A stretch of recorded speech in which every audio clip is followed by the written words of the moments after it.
Hey everybody, Nick here, and today I got a review for you of this weird little guy right here. This is the Streamlight Wedge flashlight.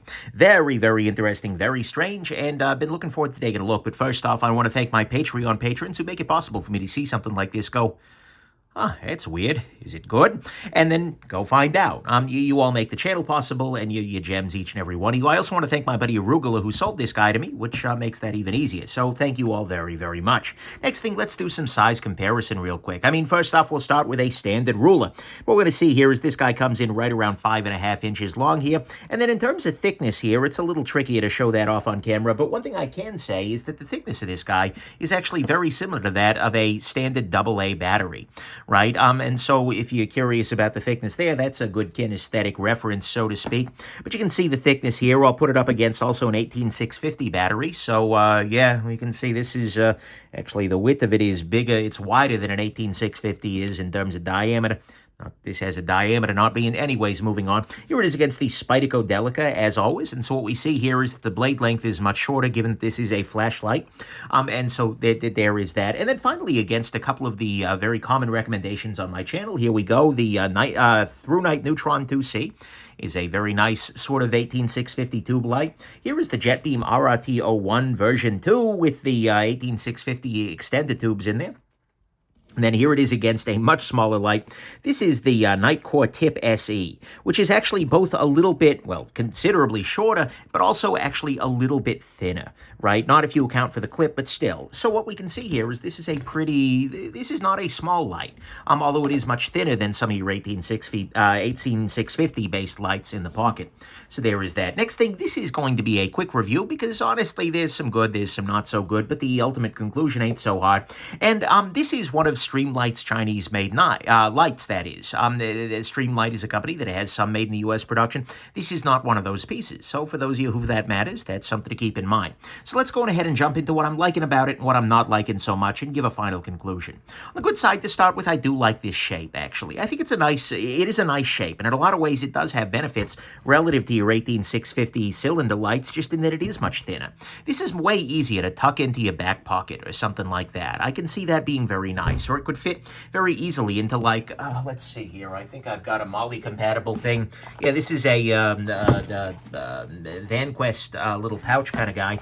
But this can very easily fit into a Molly pouch or something like that, which I can see being helpful. Or it can just fit into something like this, right? If you're needing a flashlight that goes into a pack, this is a very compelling form factor to do it in.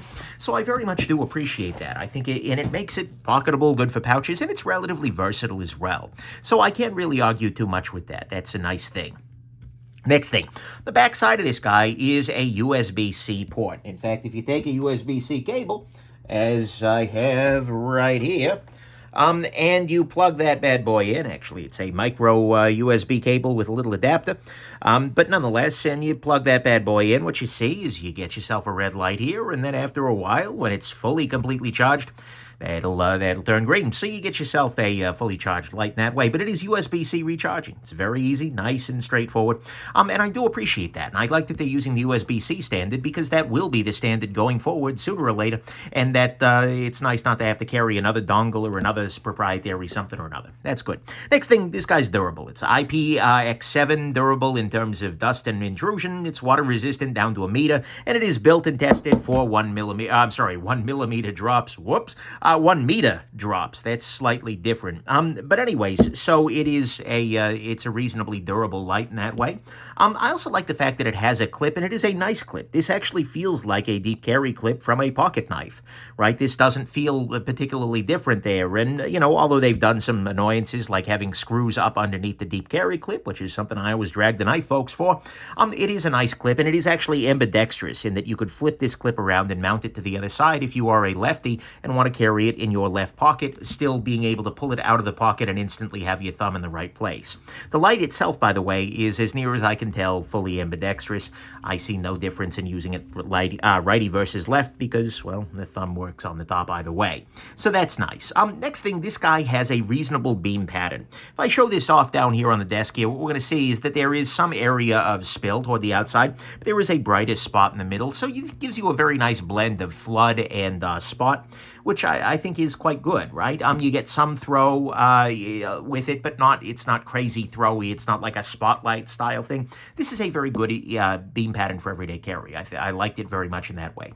Next thing, the interface on this is the simplest interface I've ever dealt with on a flashlight, I think, short of like the 1990s, like on-off D-battery lights, right? What you do here to turn it on, this switch right here is the only button on the whole damn thing, right? Turn it on, you just move this switch forward and it stays there. In fact, you can see this little light has come on and that actually gives you the battery information, right? But the difference there is between, if it's green, that means, hey, you're good to go. And if it's red, it means you've got to charge this light like right freaking now. But anyways, if you move it forward and just keep it in that position, it's at 300 lumens. And then if you want to go a little brighter for a moment, you can actually push a little bit further forward and you see it gets a little bit brighter. Thing is though, when you remove your thumb, it goes back to the 300 mode. So that is you must be manually engaging that. And that is actually limited for about 35 seconds. After that point, it will shut down and go back down to the turbo mode, the high intensity 1000 lumen mode will turn back into 300 lumens, right? And so that difference there is sort of important. And so you only really get 2 levels of light unless you count off. That is technically a level of light. But nonetheless, you get those 2 levels, the 300 lumen or the push forward a little bit more for 1000 lumen. In practice, it's nice to have the option to go up to 1000 lumen, but just because of the way the human vision works, oftentimes I found like I really didn't need it. It didn't feel like it was winning me that much. It was nice outdoors in some occasions, but mostly it's absolutely fine at the 300. That is a very bright way to navigate a room with 300 lumens. So there's that. Next thing, as a result, it's super intuitive, right? I could hand this to anybody who has no knowledge of flashlights and they go, oh, now it's on. Oh, now it's brighter. Oh, now it's less bright. Oh, now it's off. And they have learned the entire interface. Compare this to like the Enderil train wrecks, where it's like there's flowcharts and such. This is just, guys, I like that. I think that's actually a very nice thing, and makes this a lot more usable for a lot more folks. Then finally, the ergonomics of use are very nice. It feels good in the hand. Right, because as you're gripping this guy, you see they've included some jimping down here on the bottom, as well as a little bit of a finger cut out here, which means that you have very easy ability to go in here and grab. Coupled with the pocket clip, which is giving you plenty of traction here, this is just very ergonomic to use, right? And it works quite well. And the fact that you've got this clip on there means that you could very easily mount it to a strap or something along those lines, or hang it down under something. Honestly, I think it's just a very, very nice, easy approach, right? It's very intuitive. You can hold it in your hand.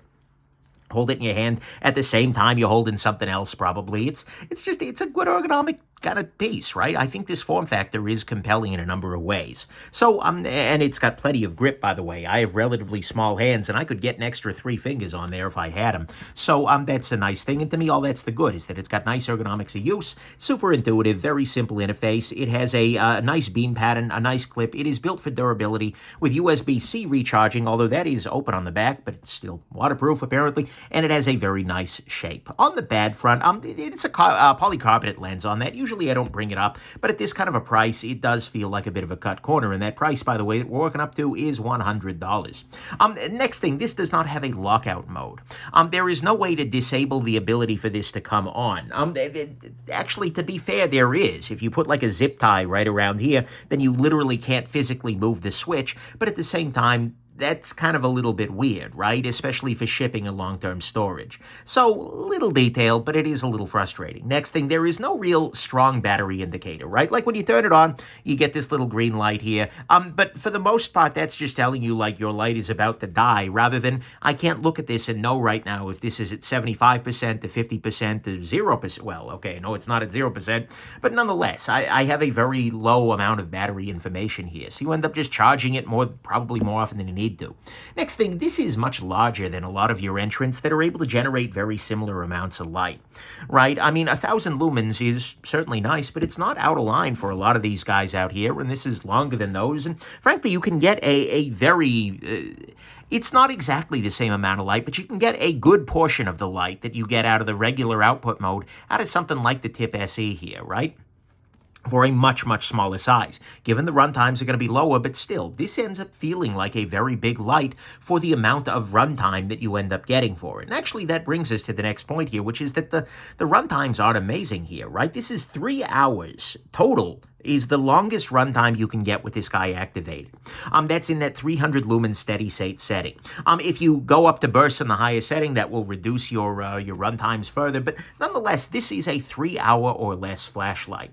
And that's kind of hurting a little bit extra because there is no lower runtime mode. In a lot of ways, I wish that there were sort of like maybe 150 or a 100 or even a 50 lumen mode that you first go into, then you push a little forward, you go into 300, and then you push forward still. I get that it would add a little bit more complexity, but at the same time, this is really hurting from the lack of an intermediate level, right? Similar lights can get, similar runtime, can get, twice the runtimes, 3 times the runtimes by having an intermediate level. Going straight to 300 and having that be the lowest definitely cuts into the runtime. Next thing, the light color on this guy isn't amazing.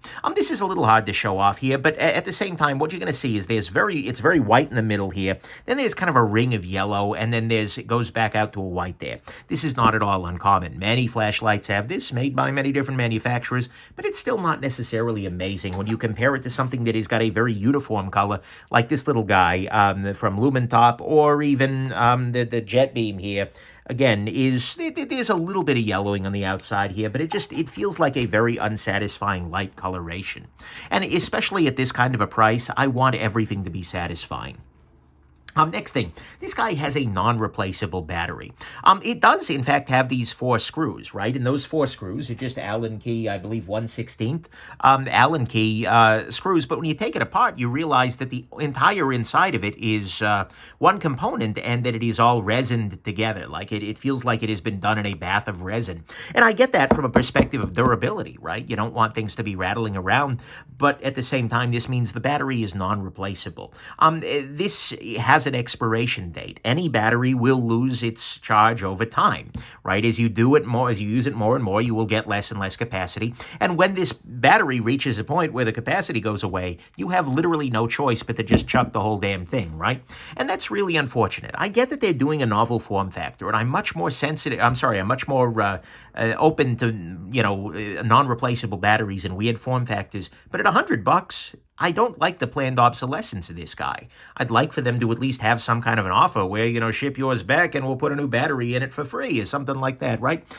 This is a price point at which a non-replaceable battery is not really okay, even at this kind of a form factor to me. They need to really make some strong efforts to make that feel okay. Then finally, on the bad side, the price point here is high. It is $100. And this is absolutely wild when considered against other lights available from China these days. It's just like kind of, whoa, right? I mean, I knew it was pricey going in when I ordered this guy for review, but I figured it would probably earn more of that price point back. I figured it would be, it would be exceptionally done, right? With, really good, excellent light quality or excellent run times, excellent, output, something like that. But unfortunately, I just feel like this is way too much money.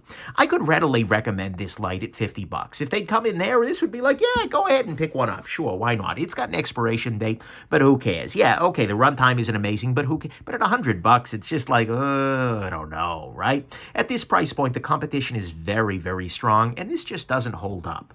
And so to me, all that is the bad, is that the price is just too high. It's got a non-replaceable battery. The runtimes aren't great. The light color, it's larger than a lot of things. There's no strong battery indicator. No lockout mode. And, at this price, no corners should be cut. Final conclusion, to me, this ends up feeling like a strong near miss. Because there's a lot of good here, right? It's got a nice shape. It's got the built-in USB-C. Great. It's got good durability, a nice ambi clip, a nice beam pattern, a very intuitive and simple interface, and very nice ergonomics of use. Unfortunately, though, it's sort of outweighed by a bunch of unfortunate stuff. There's no great battery indication. It's large. There's very The light color just ain't great. It's got a relatively low runtime with 3 hours max runtime. Yikes. It's not even a full freaking shift, right? It's got non-replaceable batteries, and to top it all off, $100 price tag. And thing is, I'm torn because I like a lot of aspects of this light, right? I like the ability to just stash this in a pack or something like that. That's really great. It's a nice interface, very, very much, and it's kind of almost rotary light level of intuitive. Like, for instance, this guy, the Jet Beam, is an example of a rotary light. When you turn this, it gets brighter and dimmer, right? That is one of the best interfaces out there because it is so intuitive. And this feels in a lot of ways like that, right? You just get off, on, more on. Easy. More on, not like you are a moron. It's a different thing, but nonetheless, that can be very nice. And honestly, if they gave me a halfway point where I got, a 6-hour runtime, and we got 3 levels, then I feel like that would be a lot more interesting. I think that's a much more plausible runtime for somebody working a night shift or something like that. I mean, and I got to be real with you here. The form factor here is weird, but it's also pretty compelling, right? It's a strange light, but it's a good one. It's also very carryable, and in a lot of ways, I did appreciate a lot of it. The simplicity, the durability. In a lot of ways, this is the anti-Anduril light, right? There were these really hobby-focused flashlights where it's designed for people who want to read the manual and have to learn, as opposed to this guy, which is designed that I could hand this to my grandmother and she would just be like, yeah, now it's on. Now it's brighter. Cool. Easy. No part of this is finicky. No part of this is... it's just sort of there. But unfortunately, the color, the runtime, the non-replaceable battery, I kind of offset all that and leave this one sort of on the ropes. And then the $100 price tag comes along for the knockout, right? Because $100 buys you a ridiculous amount of flashlight these days, right? This has some compelling aspects to it, but $100 can get you a couple of other great overseas-made lights with batteries and a charger to boot. Right? So, final conclusion, I can see people for whom the simplicity and durability and, frankly, just the look of it overall will probably overwhelm everything else. If you are a person who needs a flashlight that is simple, reliable, and gives you a lot of light and stores very readily on your person, then maybe this could be something of use, right? If you don't need any of those other things, if you don't mind the runtimes, you don't care about the light quality, you don't want to mess around with complicated interfaces, you know what? This could be great for you, right? This could be the perfect light, and you might even consider paying that $100. And so for those folks, or maybe folks who get a screaming deal on this guy down the road, this could be an interesting choice. But I think for most flashlight enthusiasts, and frankly, even daily flashlight users, then honestly, I don't think Streamlight's going to be able to drive this wedge between you and your money. So anyways, there you go. Hope this has been interesting to you, that it lit up your life, and that you have yourselves just an absolutely wonderful rest of the day. I still love the moron thing. I feel like a moron for that. Get it? All right. Have yourself an absolutely wonderful rest of your day. Bye now.